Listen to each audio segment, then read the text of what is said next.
y'all, it's Miss Terry in the library. This is What's Up for Teens at the Enid Public Library. We are talking about the week of January 18th through the 22nd.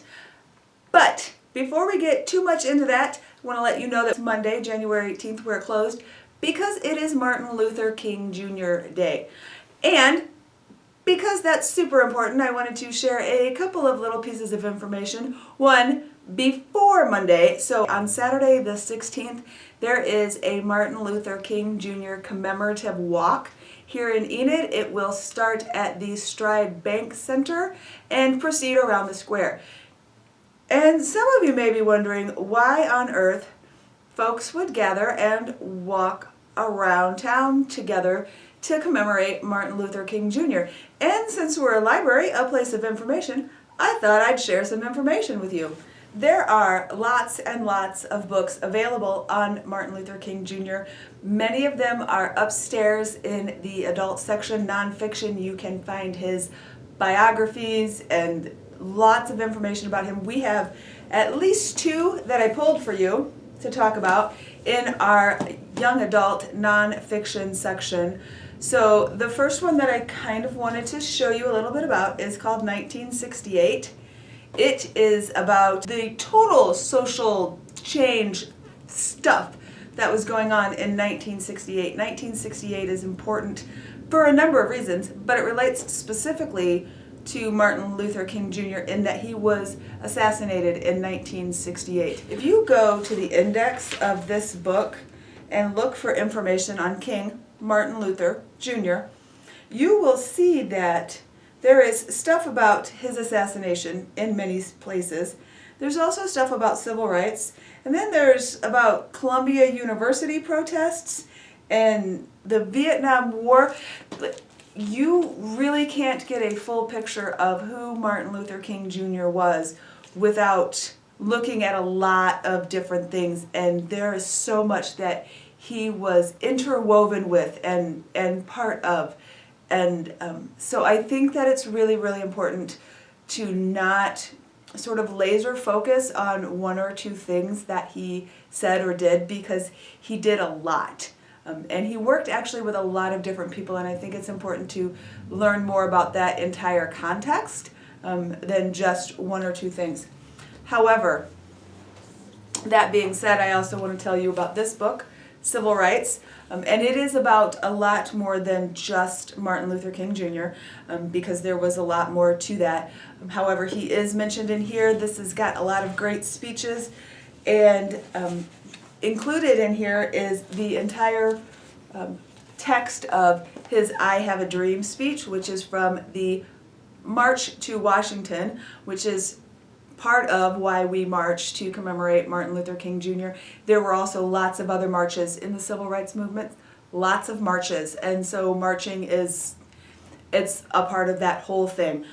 I would encourage you, and I will put a link here, to watch Martin Luther King Jr. deliver his I Have a Dream speech.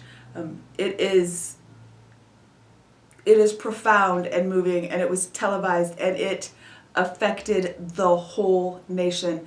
He was an eloquent speaker, charismatic, and just, I think that most of us are familiar with parts of the I Have a Dream speech. We hear a lot, I have a dream that my 4 little children will one day live in a nation where they'll be judged not by the color of their skin, but by the content of their character.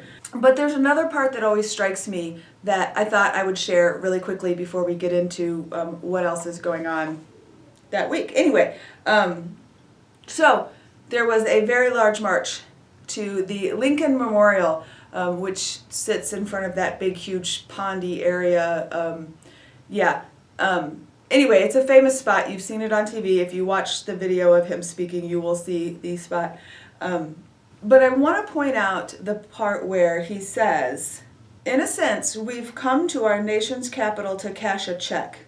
When the architects of our republic wrote the magnificent words of the Constitution and the Declaration of Independence, they were signing a promissory note to which every American would fall heir. This note was a promise that all men, yes, black men as well as white men, would be guaranteed the inalienable rights of life, liberty, and the pursuit of happiness.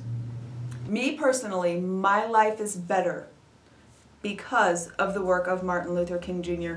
and others who worked so hard to make sure that we could all come together. That makes everybody's life better. And so that's a huge part of why we celebrate Martin Luther King Jr. Day. So, on to what's up next week. Next week, it's a short week. It's also one of the more quiet weeks at the library as far as teen programming is concerned. That doesn't mean we're not doing lots of stuff behind the scenes and trying to do videos and putting stuff out there. Yep. So, Wednesday is the virtual book club. We are reading Your Welcome Universe. It's a fantastic book. It's getting super exciting. It is not too late to join us. There are videos posted of me reading. If you come to that programming virtually through the Google Classroom, you can also borrow the book from us. You can borrow the book from somewhere else. I have had young folks tell me that they devoured this book because it is fabulous, one of their new favorite books. So if you're down for it, join us. That is on Wednesday. Thursday is Teen Writers Club. That's always a good time. Lots of good stuff going on there. We talk about writing, share our writing, get ideas about writing, so forth and so on.